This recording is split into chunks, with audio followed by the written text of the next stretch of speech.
رسول بخش پلیجو صاحب، السلام علیکم سر۔ وعلیکم السلام، مزاج بخیر ہے، دعا ہے ٹھیک ٹھاک ہے آپ کی دعا ہے الحمدللہ۔ آپ جب میڈیا پہ نظر آتے ہیں تو میں نے جتنے پروگرامز دیکھے ان میں آپ کو دیکھا بڑے اگریسو موڈ میں نظر آتے ہیں۔ مجھے بڑا غصہ ہے، مجھے بڑا غصہ ہے۔ کیوں؟ میں دیکھ رہا ہوں ساری ملک سے فراڈ ہو رہا ہے، ہسٹری جھوٹی، باتیں جھوٹی، عوام کے ساتھ دھوکہ، سارا دن صبح شام میں دیکھ رہا ہوں۔ میں وکیل بھی ہوں، میں سپریم کورٹ کا وکیل ہوں، تو وکیل کی طرح میں جب دیکھتا ہوں جیسے کیسے جھوٹ بول رہے ہیں سارے لوگ، فراڈ کر رہے ہیں، ٹوٹل فراڈ ہے، تو مجھے غصہ آتا ہے۔ آئی کنفیس ٹو اٹ، میں اقبال جرم کرتا ہوں۔ لیکن آپ اس غصے کو نکالتے بھی ہیں۔ میں کوشش کرتا ہوں کہ اس کو جتنا دھیما رکھوں، لیکن ہم دیہاتی لوگ ہیں، ہمیں اتنا زیادہ عقل نہیں ہے کہ اس کو بڑے شائستہ اور بڑی دھیمی الفاظ میں پیش کریں۔ ہم تو جیسے بھائیوں میں بات کرتے ہیں، لڑتے مارشل اللہ کے خلاف کوئی تحریک ہو، یا کالا باغ ڈیم کے خلاف بولنا ہو، یا جمہوریت کے حق میں بولنا ہو، آپ ہمیشہ آگے آگے رہیں۔ میں بالکل رہا ہوں، میں ادب سے آیا ہوں۔ مجھ میں اور دوسروں میں فرق یہ ہے کہ لوگ ادب پڑھ کے گھر جا کے بیٹھ جاتے ہیں۔ آئی ٹیک اٹ ویری سیریسلی۔ میں کہتا ہوں اگر کسی نے کہا کہ لطیف نے کہا کہ ہن بھالا بڑے بھاگ رہے ہیں، اگر تم چیزوں پہ ایمان رکھتے ہو تو جاؤ ان کے لیے کرو۔ مجھے جو کچھ ادب اور دانش سکھاتی ہے، میرے دل میں فوراً خیال آتا ہے کہ اس پر عمل کرنا چاہیے۔ اگر وہ کہتا ہے کہ عورتوں کے ساتھ ظلم نہیں ہونا چاہیے تو میں کہتا ہوں بند کرو۔ میں کہتا ہوں شکایتیں مت کرو، لیٹس گو اینڈ فائٹ۔ بس یہ ہم دیہاتی لوگ ہیں، ہم جس چیز میں ایمان ہوتا ہے ہم کہتے ہیں کریں۔ That's a different. لوگ بڑی کتابیں وغیرہ لائبریریاں پڑھ کے اطمینان سے گھر بیٹھے ہوتے ہیں، لیکن ہمیں تو چین نہیں آتا نا، میں تو بے چین ہو جاتا ہوں۔ مثلا ابھی لڑکیاں چلیے اگر ہم آپ سے پوچھیں کہ آپ کا بچپن کیسا گزرا، اور بچپن میں بھی اتنا ہی غصہ آ جاتا تھا ناانصافیاں دیکھ کے؟ بالکل یہی تھا۔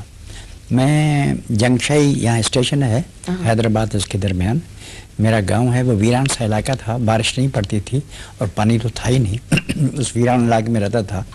ہم غربت کے تحت الثری میں رہنے والے لوگ تھے، اور میرے والد صاحب پٹواری تھے، اتفاقاً ایک ہی گاؤں میں پٹواری، اور باقی سب لوگ غریب ہوتے تھے اور دودھ بیچتے تھے، گائے رکھتے تھے، اس کے دودھ بیچ کے گزر کرتے تھے۔ زمین ہوتی نہیں تھی، یعنی آباد نہیں ہوتی تھی۔ میں اس سے تعلق رکھتا ہوں، بالکل ہی دیہاتی اور عجیب غریب منظر تھا۔ تو اس زمانے سے میں نے جو کچھ دیکھا، میرے دل میں ایک زبردست ایک خواہش ہے کہ ایسا نہیں ہونا چاہیے۔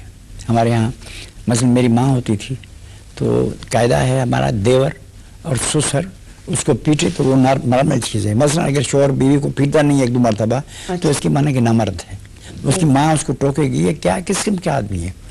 میاں بیوی اکیلے بیٹھ کے باتیں کریں تو سارے لوگ انگلیاں اٹھائیں گے، یہ کیا چکر ہے، what is this naan sense. اور رسول صاحب ابھی بھی ہوتا ہے؟ ابھی یہ عام طور پہ تو یہ ہوتا ہے، میاں بیوی کو آپس میں دوستانہ بات چیت کرنے کی اجازت بڑی مایوب سی چیز ہے۔ یہ کیا زنخواہ کے گھر میں بیٹھا ہے بیوی کے پاس، you are not suppose to talk. میرے والد صاحب جب امی سے کچھ مذاق کرتے تو لوگ انگلیاں اٹھاتے، یہ کیا طریقہ ہے، اس طرح بات کی جاتی ہے۔ تو میں اس ماحول سے، اور پھر مجھے بچپن سے پڑھنے کی عادت رہی ہے۔ پہلے گلبہ کاولی کی، حاتم طائی کی، جو زمانے میں افسانے تھے، تو وہ افسانوں میں تو پریاں ہوتی تھیں، خوبصورت لڑکیاں ہوتی تھیں، اور میں یعنی شروع سے حسن پرست رہا ہوں۔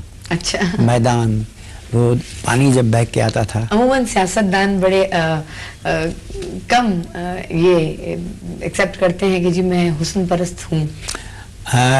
میں بنیادی طور پر ایک دیہاتی ادیب ہوں اور لڑائی جھگڑا کرنے والا آدمی ہوں بچپن سے۔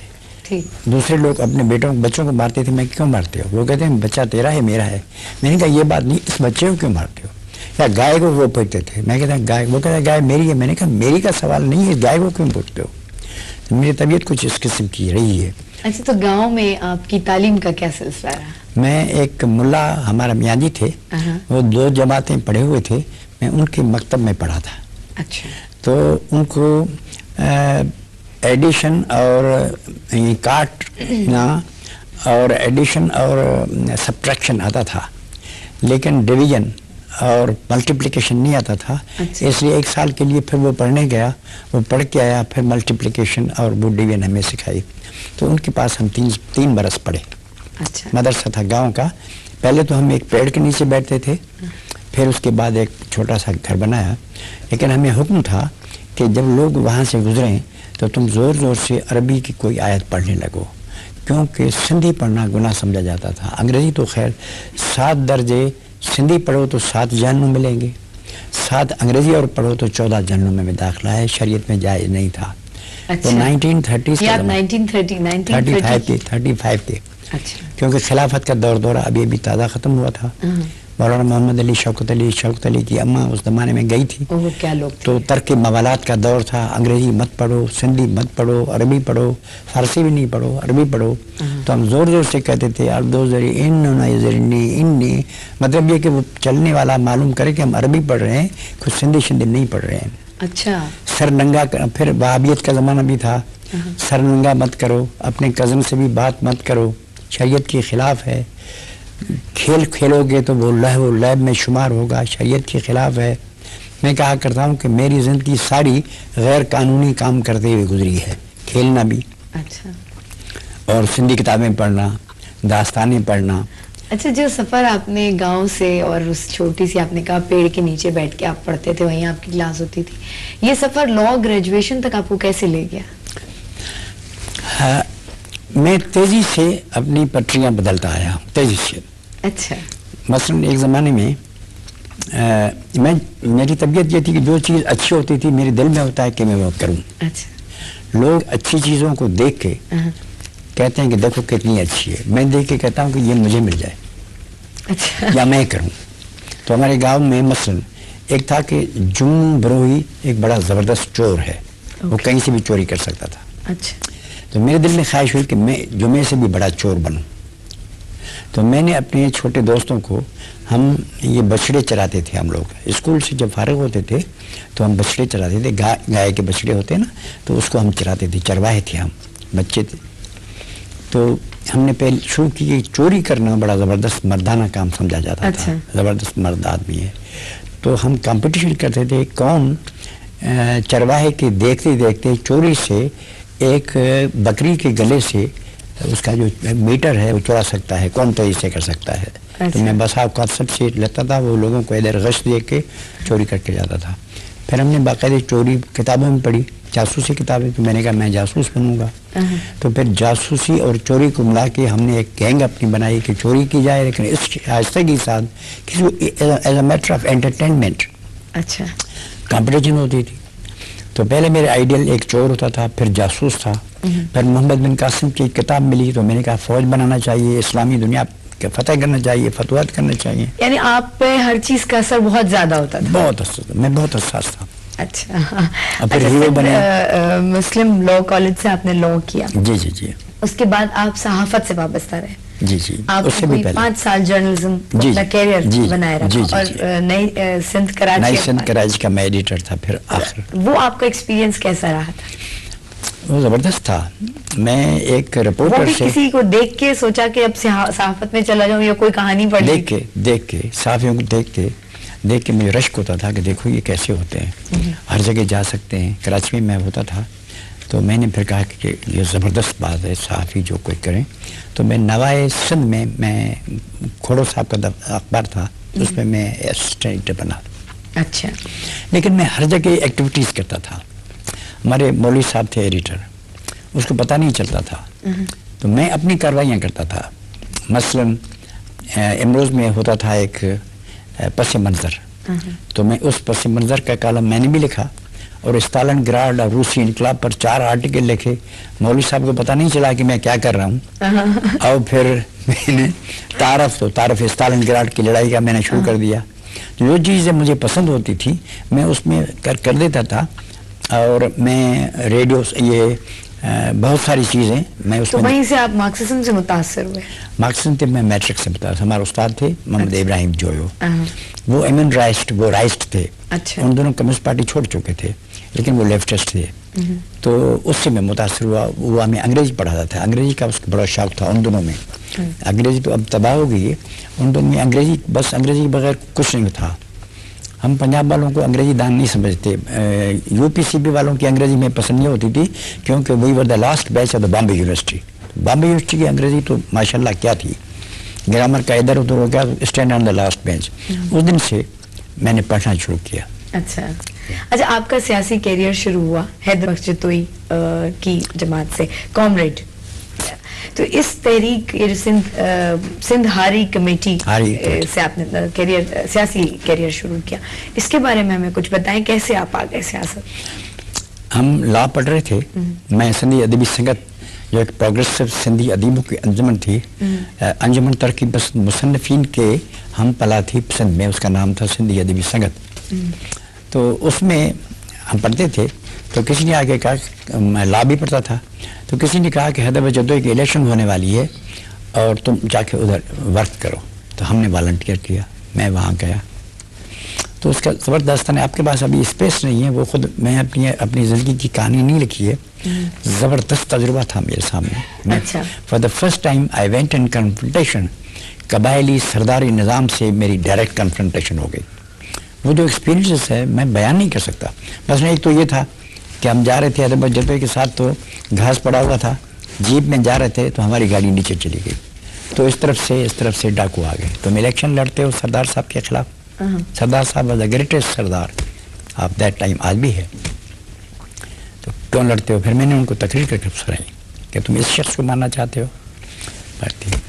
مجھے یہ بھی یاد ہے کہ میں ایک علماء کرام کا دفتر ہے بیر شریف کا ہوں، آج مشہور ہے، وہ دیوبندی علماء کا مرکز ہے. لیکن میں نے تقریر کر کے کہا کہ خواتین اندر بیٹھی ہیں، میں یہ بات کر رہا ہوں، اگر آپ اتفاق کرتی ہیں تو اپنے ہاتھ بلند کریں. تو وہ تو یہ جو رکشائیں اس طرح کی تھی. اچھا، سائنس اور عقیدے میں یہی دود ہے اور تضاد ہے. سائنس کے بنیادی ہے question it, improve it, change it, keep it in constant flux and change. اور عقیدہ تو عقیدہ ہے، آپ زیر و زبر کا فرق نہیں کر سکتے.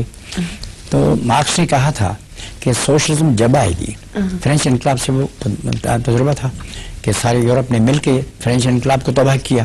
اس لیے اسے بھی خدشہ تھا کہ ایک ملک میں آئے گا سوشلزم تو کام نہیں چلے گا. اس لیے اس نے شرط لگائی تھی کہ جب سرمایہ داری اپنے آخری منزل پر ہوگی، اس کے گرب میں سے، اس کے بطن میں سے سوشلزم تیار ہوگی، تو پھر انقلاب آنا چاہیے.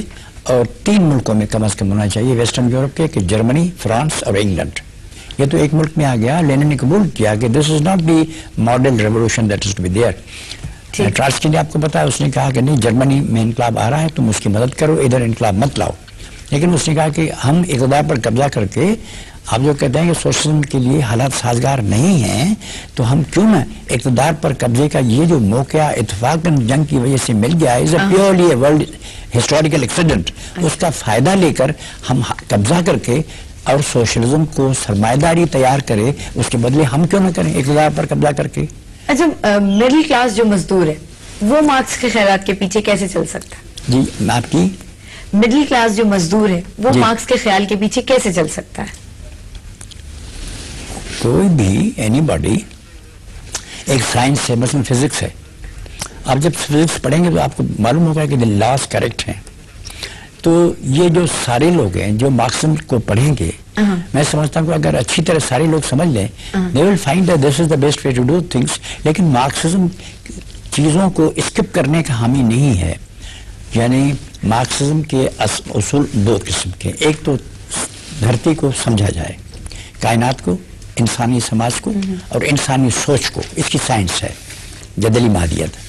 ایک تو ہے چیزوں کو سمجھنا، دوسرا ہے اس علم کو اپلائی کرنا. تو اپلائی تو مختلف مراحل میں کیا جائے گا. وہ کوئی ڈاکبان نہیں ہے، وہ کوئی حدیث نہیں ہے، وہ کوئی کتاب نہیں ہے. وہ یہ کہ ایک جنرل ہے. صحیح، آپ کو مراد ہے کہ ہر جگہ اپلیکیبل ہو سکتا ہے، اس کو تھوڑی سی ماڈیفیکیشن کے بعد، تھوڑی بھی زیادہ بھی، بہت زیادہ بھی. مثلا ایشیا میں ایک ہے، لاطن امریکہ میں دوسرا ہوگا، ایک دور میں ایک ہوگا. روس کے زمانے میں ایک بات تھی، اس مارکسزم اور پیرس کمیون کے زمانے میں دوسری تھی. دس از جسٹ اے سائنس. جیسے آج سائنس کتنی ترقی کر رہی ہے، سوشل سائنس پہ ہمیشہ بین رہی ہے. اچھا پلیجی صاحب، آپ کے بارے میں ایک خیال ہے، اور وہ یہ کہ آپ ہمیشہ، ویسے تو آپ مزدوروں کے، ہاریوں کے، کسانوں کے معاملے میں بولتے ہیں، آواز اٹھاتے ہیں، لیکن آپ کے بارے میں ایک یہ بھی کہا جاتا ہے کہ آپ اینٹی پنجاب ہیں. میں اینٹی پنجاب تو ہوں، لیکن اسی معنی میں جیسے میں اینٹی سندھ ہوں. مثلا میں وڈیروں کے خلاف بولتا ہوں صبح شام. میں سندھ کے محبوب ترین وڈیروں کا ناقد ہوں. 2